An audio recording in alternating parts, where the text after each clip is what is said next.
میں مبلغ بنوں سنتوں کا، خوب چرچا کروں سنتوں کا۔ الحمدللہ رب العالمین، والصلاة والسلام علی خاتم النبیین، اما بعد فاعوذ باللہ من الشیطان الرجیم، بسم اللہ الرحمن الرحیم۔ الصلاة والسلام علیک یا رسول اللہ وعلی آلک وصحابک یا حبیب اللہ۔ الصلاة والسلام علیک یا نبی اللہ وعلی آلک وصحابک یا نور اللہ۔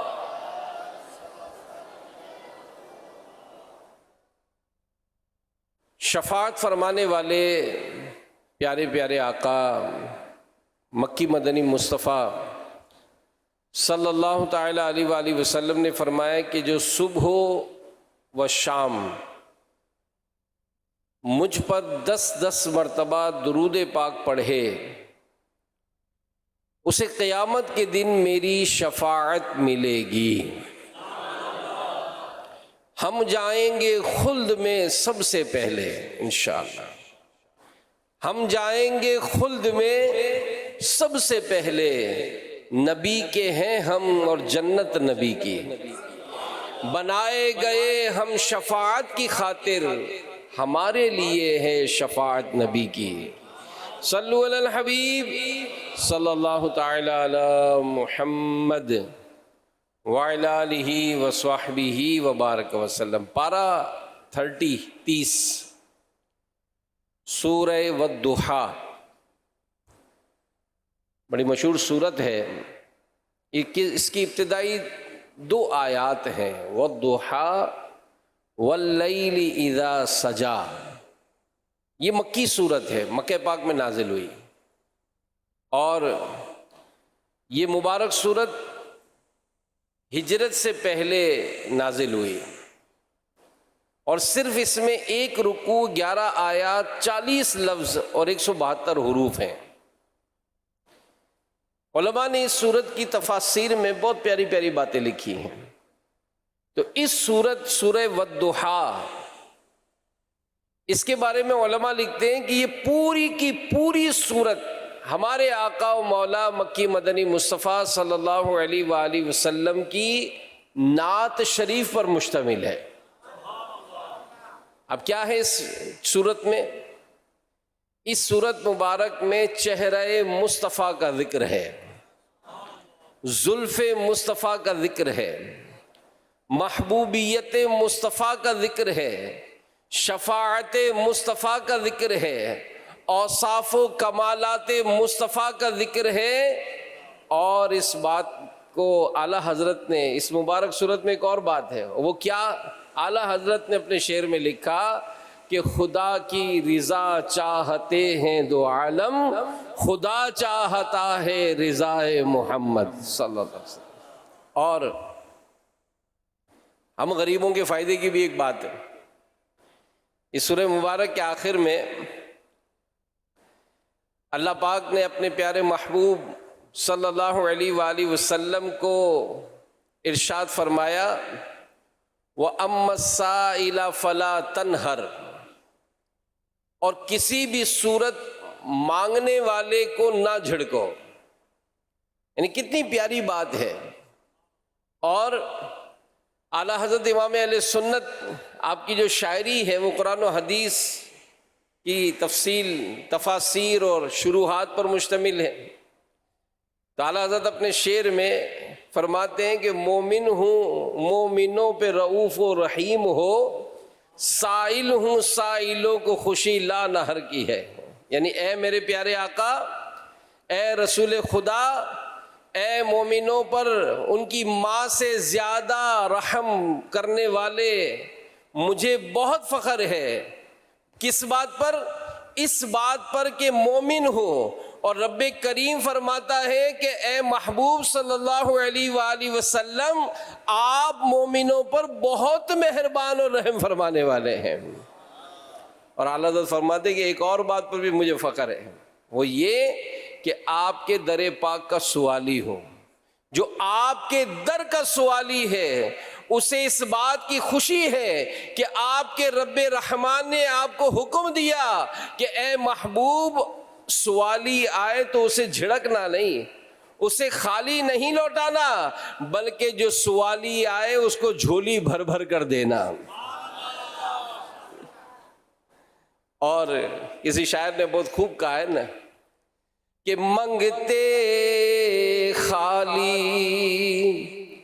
ہاتھ نہ لوٹے، منگتے خالی ہاتھ نہ لوٹے، کتنی ملی خیرات نہ پوچھو ان کا کرم، پھر ان کا کرم ہے، ان کا کرم، پھر ان کا کرم ہے، ان کے کرم کی بات نہ پوچھو۔ اور پھر کہا کہ آواز کرم دیتا ہی رہا، کہ دینے والے آواز دیتے رہے، آواز کرم دیتا ہی رہا، تھک ہار گئے لینے والے، منگتوں کی ہمیشہ لاج رکھی، محروم کبھی لوٹایا نہیں ہے۔ واہ کیا جود و کرم ہے شہ بطحا تیرا، نہیں سنتا ہی نہیں مانگنے والا تیرا ہے۔ تو میرے پیارے پیارے اسلامی بھائیوں، معلوم ہوا کہ اس مبارک صورت میں ہمارے پیارے آقا مکی مدنی مصطفیٰ صلی اللہ علیہ وآلہ وسلم کی سخاوت کا بھی ذکر ہے۔ جی ہاں، تو الحمدللہ اللہ پاک ہمیں قرآن پاک کی برکتوں سے مالا مال فرمائے۔ یقین مانے کہ بعض اوقات یہ ہوتا ہے کہ اتنے فضائل ہم سنتے ہیں، معاملات سنتے ہیں، لیکن پڑھتے نہیں ہیں، قرآن نہیں پڑھتے، قرآن نہیں پڑھتے، نہ پڑھنے کا ایسا شوق پیدا کرتے ہیں۔ تب مسائل پوچھیں تو انبار لگا ہوا ہے، قرآن کی تلاوت اس کا بھی تو کوئی معمول ہو نا، کہ اگر یہ تلاوت کریں اور اس کے اللہ نصیب کرے کہ ترجمہ و تفسیر بھی پڑھیں تو پھر دیکھیں کیسی برکتیں ملتی ہیں۔ تو یہ مبارک صورت میں سخاوت مصطفیٰ کا بھی بیان ہے، بلکہ علماء نے اس حوالے سے ایک بات لکھی کہ اگر اشارات کے اعتبار سے دیکھا جائے تو یہ صورت مبارکہ سخاوت کی علامت ہے۔ کیسے؟ علامہ امام ابن سیرین جو یہ خوابوں کی تعبیر کے بہت بڑے امام گزرے ہیں، آپ لکھتے ہیں کہ جو بندہ خواب میں دیکھے کہ وہ سورہ والضحیٰ کی تلاوت کر رہا ہے، جو شخص یہ خواب میں دیکھے کہ وہ سورہ والضحیٰ کی تلاوت کر رہا ہے تو یہ اس بات کی دلیل ہے کہ وہ بندہ سخی ہو جائے گا اور سوالیوں کو خیرات سے نوازے گا۔ امام جعفر صادق رحمت اللہ تعالیٰ علیہ فرماتے ہیں کہ جو بندہ خواب میں سورہ والضحیٰ پڑھے یہ اس بات کی دلیل ہے کہ اسے غریبوں سے محبت ہوگی۔ جو درود پاک پڑھتے پڑھتے سوتا ہے تو صبح اٹھ کر کہتا ہے کہ مجھے آقا کی زیارت نصیب ہوئی ہے۔ جو مدینے کا تذکرہ کرتا ہے تو وہ صبح اٹھ کر کہتا ہے کہ میں تو آج خواب میں مدینے پاک کی حاضری ہو کر آئی ہے۔ تو بہرحال یہ اس بات کی دلیل ہے کہ اسے غریبوں سے محبت ہوگی۔ اور کسی شاعر نے کہا ہے، امام مولانا حسن رضا خان رحمۃ اللہ تعالیٰ علیہ، کہ تیرے جود و کرم کا کوئی اندازہ کرے کیوں کر، تیرا ایک ایک گدا فیض و سخاوت میں ہے حاتم سا۔ کہ حاتم تائی یہ عرب کا بہت بڑا ایک شخص گزرا ہے، اس کی سخاوت بہت مشہور ہے۔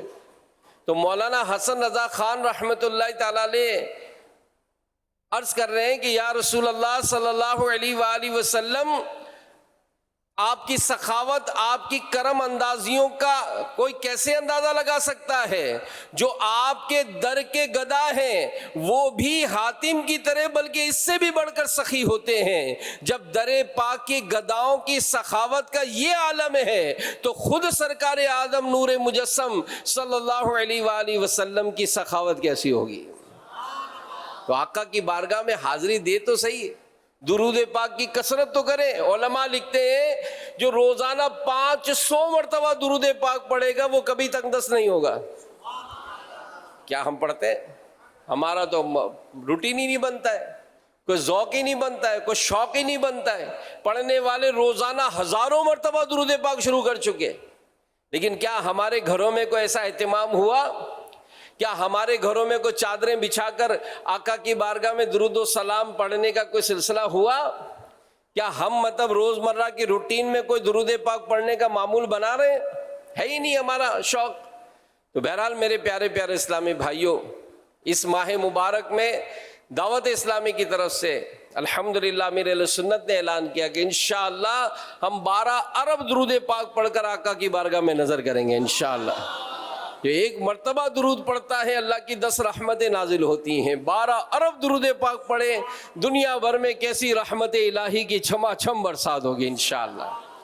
تو بہرحال میرے پیارے پیارے اسلامی بھائیوں، مدنی چینل کے ناظرین، سورہ والضحیٰ یہ ابتدا سے انتہا تک یعنی اسٹارٹ سے اینڈ تک پوری کی پوری نعت مصطفیٰ ہے صلی اللہ علیہ وسلم۔ اور ہم جانتے ہیں کہ اللہ کے پیارے اور آخری نبی صلی اللہ علیہ وآلہ وسلم یہ عظیم الشان ہیں، جو رب کے بندوں کو رب سے ملانے کے لیے تشریف لائے ہیں، بھولے بھٹکوں کو سیدھی راہ دکھانے کے لیے تشریف لائے ہیں، دلوں میں یاد خدا بسانے کے لیے تشریف لائے ہیں۔ اسی طرح سورہ والضحیٰ جو نعت مصطفیٰ صلی اللہ علیہ وآلہ وسلم پر مشتمل سورت ہے، اللہ پاک نے اس صورت میں ایک اور تاثیر رکھی ہے۔ وہ کیا ہے؟ وہ یہ کہ یہ بچھڑوں کو ملا دیتی ہے۔ جی ہاں، امام غزالی رحمۃ اللہ تعالیٰ علیہ لکھتے ہیں کہ اگر کوئی چیز گم ہو جائے یا کوئی چیز ضائع ہو جائے تو بندہ سورہ والضحیٰ پڑھے، اس کی کھوئی ہوئی چیز اسے دوبارہ مل جائے گی۔ ایک مرتبہ امیر المومنین سیدنا عمر بن عبدالعزیز رحمۃ اللہ تعالیٰ علیہ کا ایک غلام کہیں بھاگ گیا، واپس پلٹ کر نہ آیا۔ آپ نے اپنے کسی گورنر کو خط لکھا اور فرمایا کہ میرا غلام یہاں سے بھاگ گیا، تمہارے علاقے کی طرف آیا ہے، اسے جلدی سے تلاش کرو۔ چونکہ امیر المومنین کا ارشاد تھا، گورنر بہت پریشان ہوا، اس نے غلام کو بہت تلاش کیا مگر مل نہیں سکا۔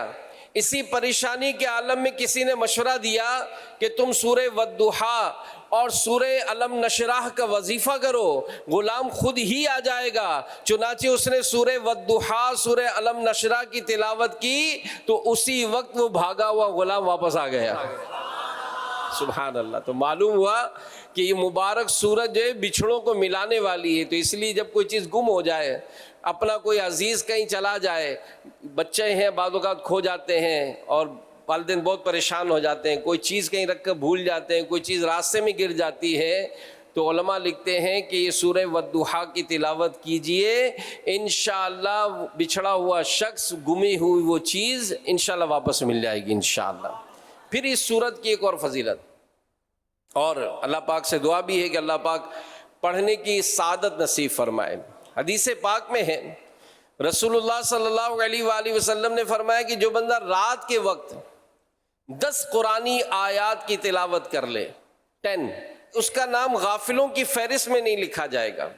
اور الحمدللہ سورہ والضحیٰ کی 10 نہیں بلکہ 11 کی نسبت سے 11 آیات ہیں، لہذا اگر رات سونے سے پہلے سورہ والضحیٰ کی تلاوت کریں انشاءاللہ الکریم غافلوں میں شمار نہیں ہوں گے۔ تو بہرحال اب یہ کہیں گے یار یاد کیسے ہوگی، آئیں کورس میں داخلہ لے لیں، یہاں پر فیضان نماز کورس ہوتا ہے، اصلاح اعمال کورس ہوتا ہے، اسی طرح مختلف کورسز ہوتے ہیں، 63 دن کا مدنی تربیتی کورس کر لیں، انشاءاللہ قرآن درست پڑھنا سیکھ لیں گے، انشاءاللہ نماز درست ہو جائے گی، اور بھی بہت سارے ضروری مسائل سیکھنے کا موقع ملتا ہے۔ مدنی قافلے میں سفر کر کے اس سورت کو یاد کر لیں۔ تو بہرحال یہ مبارک صورت جو نازل ہوئی، اس کا شان نزول علماء بیان کرتے ہیں کہ ہمارے پیارے نبی صلی اللہ علیہ وآلہ وسلم نے جب اعلان نبوت فرمایا تو کچھ عرصے کے بعد وحی آنا رک گئی، اور اس زمانہ کو فترت وحی یعنی وحی کے رک جانے کا عرصہ کہتے ہیں۔ یہ کتنا عرصہ تھا؟ مختلف روایتیں، بعض میں 12 دنوں کا ذکر ہے، بعض میں 15 دن کا، بعض میں 25 اور بعض میں 40 دن کا ذکر ہے۔ بہرحال جب وحی آنا رک گئی تو غیر مسلموں نے ہمارے نبی صلی اللہ علیہ وآلہ وسلم کی گستاخیاں کرنا شروع کی۔ کوئی کہتا ہے کہ محمد صلی اللہ علیہ وسلم کہ رب نے انہیں چھوڑ دیا ہے، کوئی کہتا کہ ان کا رب ان سے ناراض ہو گیا ہے۔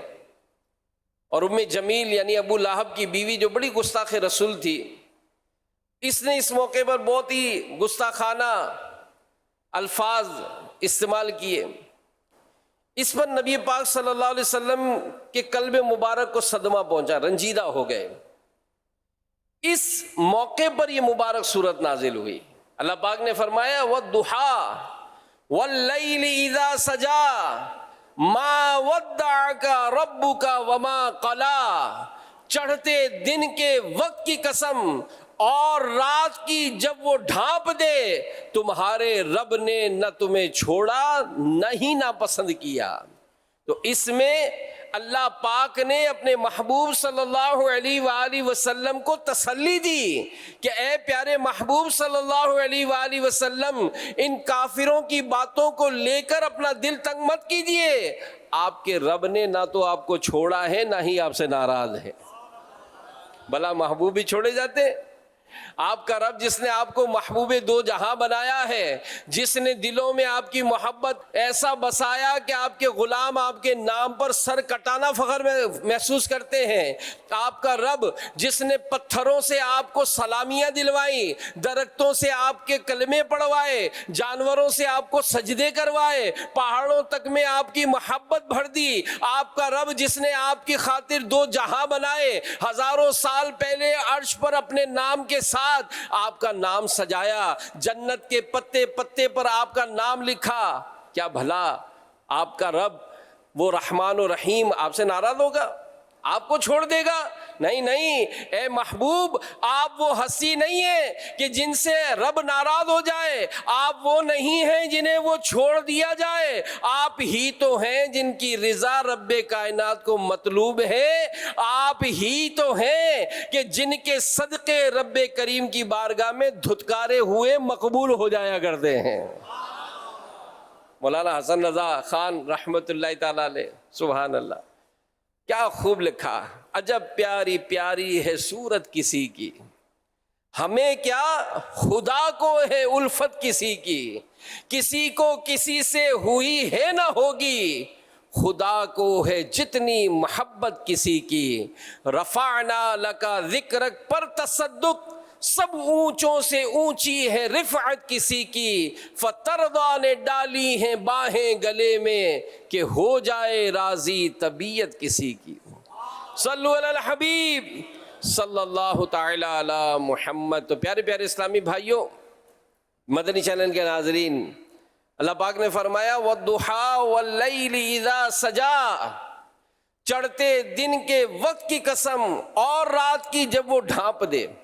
ایک ضحیٰ کی قسم اور دوسری لیل کی قسم۔ لیل کے معنی رات اور ضحیٰ کا مطلب ہوتا ہے چاشت کا وقت، یعنی اب سورج طلوع ہو کر قدرے بلند ہو جاتا ہے، اس کی روشنی زمین پر پھیل جاتی ہے، اس وقت کو ضحیٰ یعنی چاشت کا وقت کہتے ہیں۔ اور یہ وقت بڑی فضیلت والا ہے۔ دعوت اسلامی کے دینی ماحول میں الحمدللہ فجر کی نماز کے بعد جو ہے وہ ترغیب ہوتی ہے کہ آپ فوراً گھر نہ جائیں بلکہ رک جائیں، کیونکہ احادیث میں یہ روایات موجود ہیں کہ جو فجر کی نماز پڑھے اور اللہ کا ذکر کرتا رہے یہاں تک کہ سورج بلند ہو جائے، 2 رکعت نماز اشراق ادا کرے، اسے پورے حج اور عمرے کا ثواب ملتا ہے۔ تو اشراق کا جب وقت شروع ہوتا ہے تو چاش کا وقت بھی شروع ہو جاتا ہے، اور حدیث میں ہے کہ آدمی پر اس کے ہر جوڑ کے بدلے صدقہ ہے. اب کل کتنے جوڑ ہیں باڈی میں؟ 360. ہر تسبیح یہ صدقہ ہے، ہر حمد صدقہ ہے، لا الہ الا اللہ کہنا صدقہ ہے، اللہ اکبر پڑھنا صدقہ ہے، اچھی بات کا حکم کرنا صدقہ ہے، بری بات سے منع کرنا صدقہ ہے. ان سب کی طرف سے نماز چاش کی 2 رکعت کفایت کرتی ہیں. یعنی علماء فرماتے ہیں کہ انسان کے جسم کے 360 جوڑ ہیں، ہر جوڑ کا صدقہ ہے، لیکن جو چاش کی 2 رکعتیں ادا کر لے گویا اس نے تمام جوڑوں کا صدقہ ادا کر دیا. اب فجر کی نماز پڑھیں، تفسیر سننے سنانے کے حلقے میں شرکت کر لیں، شجرہ شریف پڑھیں تو یہ اشراق چاش کا وقت ہو جاتا ہے. اب آئیں فیضان مدینہ، کبھی کورس میں شرکت کریں، یہ سارے مناظر آپ کو ملیں گے. اور ایک حدیث میں ہے کہ جس نے چاشت کی 12 رکعتیں پڑھیں اللہ پاک اس کے لیے جنت میں سونے کا محل بنائے گا. تو اللہ توفیق دے، رک جائیں، اللہ کی بارگاہ میں سجدے کریں، عبادت کریں، دیکھیں کیسی برکتیں ملتی ہیں. تو معلوم ہوا کہ چاش کا وقت جو ہے یہ بہت فضیلت والا ہے، اور اللہ پاک نے اپنے محبوب کی شان بیان کرنے سے پہلے اس وقت کی قسم بھی ارشاد فرمائی. اور ہمیں چاہیے کہ ہم اس کے نوافل کا اہتمام کریں. نماز چاشت ادا کرنے والی کی روزی میں برکت کی جاتی ہے. تو ہم اول تو اس فضائل کو ہی نہیں جانتے، اور جانتے ہیں تو پڑھنے کا شوق نہیں ہوتا ہے. بہرحال اللہ توفیق دے کہ ہم فرائض کے ساتھ ساتھ نفل نماز پڑھنے کی بھی عادی بن جائیں. تو پیارے پیارے اسلامی بھائیوں اور مدنی چینل کے ناظرین، اللہ پاک نے سورہ والضحیٰ کے شروع میں 2 قسمیں ارشاد فرمائی، ایک ضحیٰ کی قسم، دوسری لیل کی قسم. یہاں ان 2 قسموں سے کیا مراد ہے؟ مفسرین فرماتے ہیں کہ اس کے کئی معنی ہیں. 3 اس میں سے انشاءاللہ الکریم آج کے بیان میں ہم سنتے ہیں. حضرت موسیٰ علیہ السلام نے فرعون کے جادوگروں کے ساتھ جو مقابلہ کیا وہ حق کو روشن کی طرح واضح کر دیا تھا، اور یہ وقت چاش کے وقت ہوا تھا. مقابلہ جو ہے یہ چاش کے وقت ہوا تھا. اس مقام پر والضحیٰ میں وہی چاش کا وقت مراد ہے، اور واللیل سے مراد یہ معراج کی رات ہے. اب مطلب یہ بنے گا کہ اے محبوب صلی اللہ علیہ وآلہ وسلم، حضرت موسیٰ علیہ السلام نے جس وقت حق کو واضح کیا تھا، فرعون جیسے بڑے کافر کو دھول چٹائی گئی تھی، اس کافر کا غرور بھرا ہوا سر حضرت موسیٰ علیہ السلام کے معجزے کو دیکھ کر لٹک گیا تھا، اسے انتہائی ذلت کی شکست ہوئی تھی. اے محبوب، اس وقت کی قسم، آپ کے رب نے نہ آپ کو چھوڑا ہے نہ ہی ناراض ہوا ہے. اسی طرح اے محبوب صلی اللہ علیہ وآلہ وسلم، ان قریب ایک رات آنے والی ہے جب عالم بالا کو سجایا جائے گا، آسمانوں میں دھومیں مچیں گی، خوشیاں ہی خوشیاں ہوں گی. جبریل امین آپ کے پاس آئیں گے، براق بھیجا جائے گا، آپ کو دولہا بنایا جائے گا، مسجد اقصی میں پچھلے نبیوں سے آپ کا استقبال کروایا جائے گا، آپ کو امام الانبیاء بنایا جائے گا، آسمانوں کی سیر کروائی جائے گی، جنت دکھائی جائے گی، اور رب کریم جو غیب الغیب ہے، سب سے بڑھ کر غیب ہے، جس کے دیدار کی تمنا حضرت موسیٰ علیہ السلام نے کی تھی، تو لن ترانی، اے موسیٰ آپ مجھے نہیں دیکھ سکتے فرما دیا گیا تھا، وہ رب کریم اپنے حسن ازل سے پردے ہٹائے گا، آپ کو عین بیداری کی حالت میں سر کی آنکھوں سے دیدار کرایا جائے گا. اے محبوب، اس مبارک رات کی قسم، آپ کے رب نے نہ آپ کو چھوڑا ہے نہ ہی وہ ناراض ہوا ہے. دوسری بات، بعض مفسرین نے کرام فرمایا کہ والضحیٰ سے علم مصطفیٰ کا نور، اور واللیل سے آپ کا عفو و درگزر مراد ہے.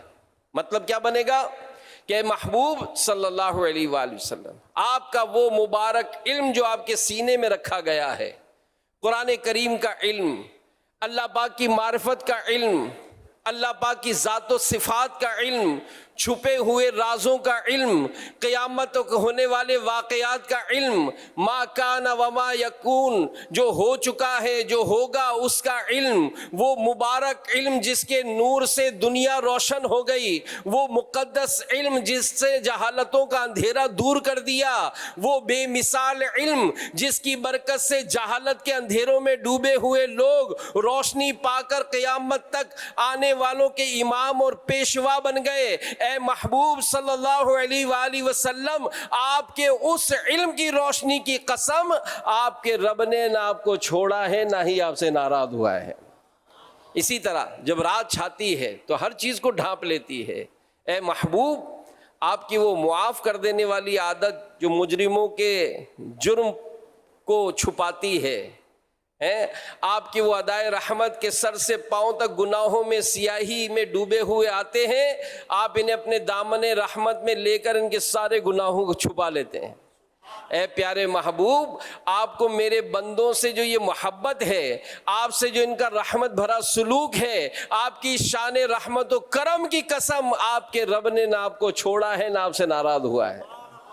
اللہ اکبر۔ اے میرے پیارے اسلامی بھائیوں، ہمارے پیارے نبی مکی مدنی محمد عربی صلی اللہ علیہ وآلہ وسلم کے عفو و کرم کی کیسی شان ہے۔ ان کا رب کریم ان کی ادائے رحمت و شفقت کی قسم ارشاد فرما رہا ہے کہ وسعتیں دی ہیں خدا نے دامن محبوب کو، جرم کھلتے جائیں گے اور وہ چھپاتے جائیں گے۔ تو میرے پیارے پیارے اسلامی بھائیوں، اللہ کے پیارے نبی صلی اللہ علیہ وآلہ وسلم کی معاف کر دینے کی عادت مبارکہ، سبحان اللہ، کیا کہنے۔ امیر رسول نے خاص کر دو اہم کتابیں، سیرت رسول عربی مکتبۃ المدینہ کی کتاب ہے، سیرت مصطفیٰ صلی اللہ علیہ وسلم مکتبۃ المدینہ کی کتاب ہے۔ اگرچہ کتاب 800 1100 تک کی آئے گی، اب آپ کہیں گے آپ نہیں ہے خریدنے کی تو مفت میں ڈاؤن لوڈ کر لیں کتاب، موبائل میں ہی پڑھ لیں، ٹھیک ہے نا۔ یہ ساری یہ کتابیں آپ کو دستیاب ہیں، پڑھیں تو صحیح نا، اور پھر پڑھ کر آپ ہمیں پتہ چلے گا کہ سرکار صلی اللہ علیہ وسلم کی یہ جو عفو و درگزر، معاف کر دینے والی عادت مبارکہ، سبحان اللہ، کہ نبی پاک صلی اللہ علیہ وآلہ وسلم دو جہاں کے لیے رحمت بن کر تشریف لائے۔ آپ کی طبیعت مبارک میں رحمت، نرمی، عفو و کرم کا ہمیشہ غلبہ ہی رہتا تھا۔ اور فرمائیے، طائف کا وہ سفر، وہ دردناک سفر کہ سرکار علی وقار مکی مدنی تاجدار صلی اللہ علیہ وآلہ وسلم جن اہل طائف کو جہنم سے بچانے، جنت کا حقدار بنانے کی خاطر نیکی کی دعوت کے لیے تشریف لے گئے، انہی لوگوں نے آپ صلی اللہ علیہ وآلہ وسلم پر معاذ اللہ پتھر برسائے، جس میں پاک لہو لہان کر دیا۔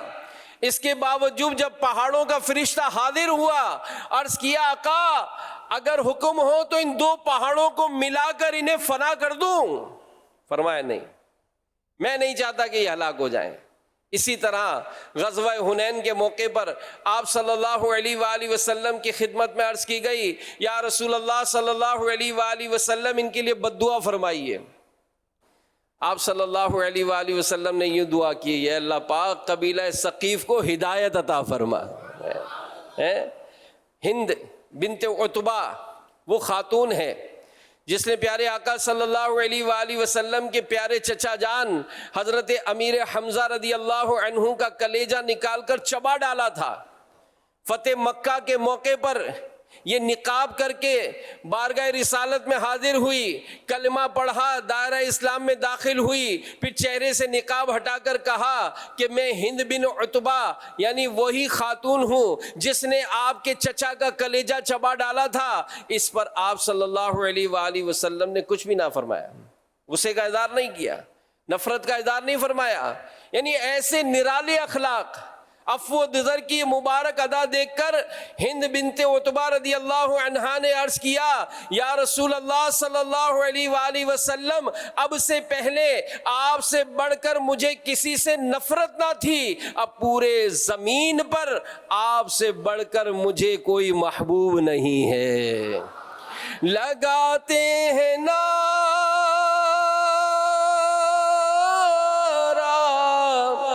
یہ ایمان والے محمد ہمارے بڑی شان سب مل کر کہیں محمد ہمارے بڑی شان والے محمد ہمارے لگاتے ہیں نعرہ یہ ایمان والے محمد ہمارے بڑی شان والے محمد ہمارے والضحیٰ اور واللیل جس سورۃ مبارکہ کا ابتدائی حصہ ہی بیان ہو رہا ہے، اس کی تیسرا معنی یہ بہت ہی خوبصورت اور ایمان افروز ہے۔ علماء فرماتے ہیں کہ اس مقام پر ضحیٰ یعنی چاش کے وقت سے پیارے آقا صلی اللہ علیہ وآلہ وسلم کا پیارا پیارا روشن روشن چمکدار چہرہ مبارک مراد ہے، اور لیل سے آپ صلی اللہ علیہ وآلہ وسلم کی پیاری پیاری کالی کالی زلفوں کی طرف اشارہ ہے۔ مطلب یہ بنے گا کہ اے محبوب صلی اللہ علیہ وآلہ وسلم، ہمیں آپ کے چہرے پر نور کی قسم، آپ کی پیاری پیاری زلفوں کی قسم، آپ کے رب نے نہ ہی آپ کو چھوڑا ہے اور نہ ہی آپ سے ناراض ہوا ہے۔ تو میرے پیارے پیارے اسلامی بھائیوں، ہم پڑھتے ہیں والضحیٰ واللیل اذا سجا، تو یہاں ایک اور بات بھی میں عرض کر دوں، یہ تصور کی بات ہے جو اعلیٰ حضرت فرماتے ہیں کہ جس طرح ہمارے پیارے نبی صلی اللہ علیہ وآلہ وسلم صبح و شام دن رات قرآن کی تلاوت فرمایا کرتے تھے، ایسے ہی آپ صلی اللہ علیہ وآلہ وسلم کا رخسار مبارک کا ذکر کرنا یہ قرآن کا وظیفہ ہے۔ اب ہمارے پیارے نبی صلی اللہ علیہ وآلہ وسلم کا چہرہ مبارک کیسا تھا ذرا تصور کریں، اور یہ جو تصور باندھتے ہیں نا، اسی سے ہی یہ دروازے کھلتے ہیں۔ آپ دیکھیں کبھی نعت شریف پڑھی جا رہی ہو، امیر اہل سنت کا انداز دیکھیں، ایک دم سے آنکھیں بند ہوں گی، آنکھیں بند ہوں گی، تصور باندھا جاتا ہے، صلاۃ و سلام ہو رہا ہے، تصور باندھا جا رہا ہے کہ میں گنبد خضرا کے سائے میں حاضر ہوں، میں سرکار کے جالی مبارک کے سامنے حاضر ہوں، الصلاۃ والسلام علیک یا رسول اللہ کا ورد ہو رہا ہے۔ کیا معلوم کرم ہو جائے، پردے اٹھ جائیں، اور جن کے تصور کا ہم ایک تصور باندھنے کی کوشش کر رہے ہیں، حقیقت میں ان کا دیدار نصیب ہو جائے۔ میں سو جاؤں یا مصطفیٰ کہتے کہتے، کھلے آنکھ صلی اللہ کہتے کہتے، تو ذرا تصور باندھے آنکھیں بند کر کے کہ پیارے آقا صلی اللہ علیہ وآلہ وسلم کا چہرہ مبارک بہت ہی پیارا، بہت خوبصورت تھا۔ آپ کی پیشانی مبارک کشادہ، چمکدار اور روشن تھی۔ آپ صلی اللہ علیہ وآلہ وسلم کے ابرو مبارک کمان کی طرح خمدار، لمبے اور باریک تھے۔ دونوں ابرو مبارک کے درمیان ایک رگ تھی جو جلال کے وقت ابھر آتی تھی۔ مبارک آنکھیں نہایت کالی تھیں، سفیدی والا حصہ بہت سفید تھا، جہاں پلکیں آپس میں ملتی ہیں وہاں سرخ رنگ کے ڈورے تھے۔ مبارک آنکھیں قدرتی طور پر سرمگی تھیں، جو دیکھتا تھا ایسا لگتا تھا کہ ابھی ابھی سرما لگایا ہوا ہے۔ مبارک پلکیں خوبصورت اور لمبی تھیں، ناک مبارک اونچائی کی طرف مائل اور باریک تھی، درمیان کا حصہ قدرے بلند تھا، اس پر ہر وقت نور چمکتا رہتا تھا۔ رخسار مبارک سفید اور چمکدار تھے، ہونٹ مبارک باریک نرم و نازک سرخی مائل تھے، دانت مبارک نہایت سفید اور چمکدار تھے، ان میں مناسب حد تک کا فاصلہ تھا۔ جب آپ صلی اللہ علیہ وآلہ وسلم گفتگو فرماتے دانتوں سے نور جھڑتا دکھائی دیتا تھا، داڑھی مبارک گھنی تھی اور لمبائی میں ہمیشہ ایک مٹھی کے برابر رہتی، چوڑائی میں سینے پاک کو بھرے رکھتی تھی، غرض کے چہرہ مبارک اس کا ہر عضو ہر حصہ نہایت خوبصورت تھا۔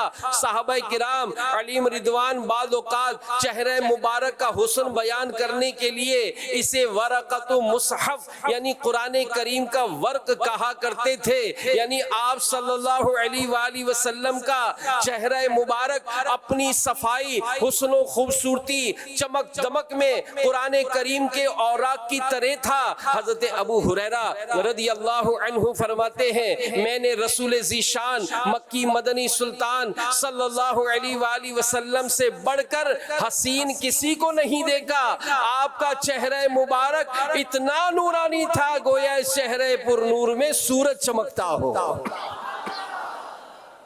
اللہ اللہ، اس چہرے پر نور کی کہاں تک تعریف کی جائے۔ اللہ پاک نے اس چہرے پر نور کو بھی معجزہ بنایا تھا۔ آپ کا چہرہ انور ہی آپ کی نبوت کی بڑی دلیل تھا۔ حضرت عبداللہ بن رواحہ رضی اللہ عنہ صحابی رسول ہیں، دربار نبوت کے نعت گو شاعر ہیں۔ آپ نے عرض کیا اگر حضور صلی اللہ علیہ وآلہ وسلم کوئی اور معجزہ نہ بھی دکھاتے تب بھی آپ کے نبی ہونے پر آپ کا نظارہ حسن ہی بہت بڑی دلیل تھا۔ لگاتے ہیں نعرہ یہ ایمان والے محمد ہمارے۔ امام ابو نعیم رحمت اللہ تعالیٰ علیہ اپنی کتاب دلائل النبوہ میں لکھتے ہیں کہ ہمارے آقا و مولا مکی مدنی مصطفیٰ صلی اللہ علیہ وآلہ وسلم کے بے مثل و بے مثال بچپن کا زمانہ تھا۔ 2 سال کی مبارک عمر تھی۔ آپ صلی اللہ علیہ وآلہ وسلم حضرت حلیمہ سعدیہ رضی اللہ عنہا کے ہاں تشریف فرما تھے۔ ایک روز حضرت حلیمہ سعدیہ رضی اللہ عنہا آپ صلی اللہ علیہ وآلہ وسلم کے کو ساتھ لیے مکہ مکرمہ جا رہی تھیں۔ راستے میں ایک مقام پر حبشہ کے کچھ لوگ ملے، ان کی نگاہ جب رخ مصطفیٰ پر پڑی تو بس دیکھتے رہ گئے۔ راوی کہتے ہیں وہ حبشہ کے لوگ ٹکٹکی باندھ کر دیدار مصطفیٰ صلی اللہ علیہ وآلہ وسلم کی لذت میں مدہوش رہے، بالآخر پکار اٹھے ہذا واللہ نبیہ، خدا کی قسم یہ اللہ پاک کے نبی ہیں۔ اور لکھا گیا سر سے پا تک ہر ادا ہے لاجواب، سر سے پا تک ہر ادا ہے لاجواب، خوب رویوں میں نہیں تیرا جواب، حسن ہے بے مثل صورت لاجواب، میں فدا تم آپ ہو اپنا جواب، محمد ہمارے۔ حضرت ابو رافع رضی اللہ تعالیٰ عنہ مکہ مکرمہ میں رہتے تھے۔ ایک مرتبہ کفار قریش نے انہیں اپنے قاصد بنا کر بارگاہ رسالت میں بھیجا۔ فرماتے ہیں جب میں ربی پاک صلی اللہ علیہ وآلہ وسلم کی خدمت باسعادت میں حاضر ہوا، بس رخ زیبا پر نظر پڑنے کی دیر تھی کہ اسلام میرے دل میں اتر گیا، جس سے تاریک دل جگمگانے لگے، اس چمک والی رنگت پہ لاکھوں سلام، محمد ہمارے۔ حضرت ابو رمسا تمیمی رضی اللہ عنہ اپنے بیٹے کو ساتھ لے کر حاضر ہوئے۔ لوگوں سے پوچھا رسول اللہ صلی اللہ علیہ وآلہ وسلم کہاں تشریف فرما ہے؟ جب لوگوں نے بتایا تو فرماتے ہیں میں نے جیسے ہی آقا دو جہاں سرور ذیشان صلی اللہ علیہ وآلہ وسلم کے رخ زیبا کو دیکھا، میرے منہ سے بے ساختہ نکلا ھذا نبی اللہ، یہ تو اللہ پاک کے نبی ہیں۔ دیکھنے والے کہا کرتے ہیں اللہ اللہ، یاد آتا ہے خدا دیکھ کے صورت تیری، محمد ہمارے۔ لگاتے ہیں نعرہ یہ ایمان والے محمد ہمارے. ہاں ابو لہب ابو جہل یہ ازلی کافر ضدی تھے، بہت ہٹ درم تھے، جن کے دل میں بغض تھا، عداوت تھی. اصل میں یہ بدبخت حضور علیہ السلام کو دیکھ ہی نہ پائے. ان کے دلوں پر اتنی سیاہی چڑھی ہوئی تھی کہ چہرہ مصطفیٰ پہ جگمگاتا نور نبوت دیکھ ہی نہ سکے. اللہ پاک فرماتا ہے سورہ اعراف کی آیت نمبر 198 میں وَتَرَاهُمْ يَنْظُرُونَ إِلَيْكَ وَهُمْ لَا يُبْصِرُونَ، اور تم انہیں دیکھو تو یوں لگے گا کہ وہ تمہاری طرف دیکھ رہے ہیں حالانکہ انہیں کچھ دکھائی نہیں دیتا. صراط الجنان میں اس میں لکھا ہے کہ اس آیت سے معلوم ہوا کہ صرف ظاہری نگاہوں سے حضور علیہ السلام کو دیکھ لینا حقیقی طور پر فائدہ مند نہیں، بلکہ نگاہ بصیرت سے دیکھنا فائدہ مند ہوگا. آنکھ والا تیرے جوبن کا تماشا دیکھے، دیدہ کور کو کیا ہے نظر، کیا دیکھے. کاش کبھی ہماری بھی قسمت جاگ اٹھے، بیداری یا خواب میں رخ مصطفیٰ کی زیارت نصیب ہو جائے. میرے تم خواب میں آؤ، میرے گھر روشنی ہوگی. میرے تم خواب میں آؤ، آقا میرے تم خواب میں، یعنی رات سو رہے ہو اور آقا کی زیارت ہو، ہے نا؟ آرزو تو ہے نا، لکھا ہے نا عاشقوں نے یقیناً آپ ہر عاشق کے گھر تشریف لاتے ہیں. میرے گھر بھی ہو جائے چراغا، میرے تم خواب میں آؤ، آقا میرے تم خواب میں آؤ، آقا میرے تم خواب میں آؤ. میرے گھر روشنی ہوگی، میری قسمت جگا جاؤ، آقا میری قسمت جگا جاؤ، آقا میری قسمت جگا جاؤ. عنایت یہ بڑی ہوگی، میرے تم خواب میں آؤ، آقا میرے تم خواب میں آؤ. میرے گھر روشن. اللہ پاک خوب درود و سلام پڑھنے کی سعادت دے اور آقا صلی اللہ علیہ وآلہ وسلم کی سنتوں پر عمل کی توفیق عطا فرمائے. آمین بجاہ خاتم النبیین صلی اللہ علیہ وآلہ وسلم. میں مبلغ بنوں سنتوں کا، خوب چرچا کروں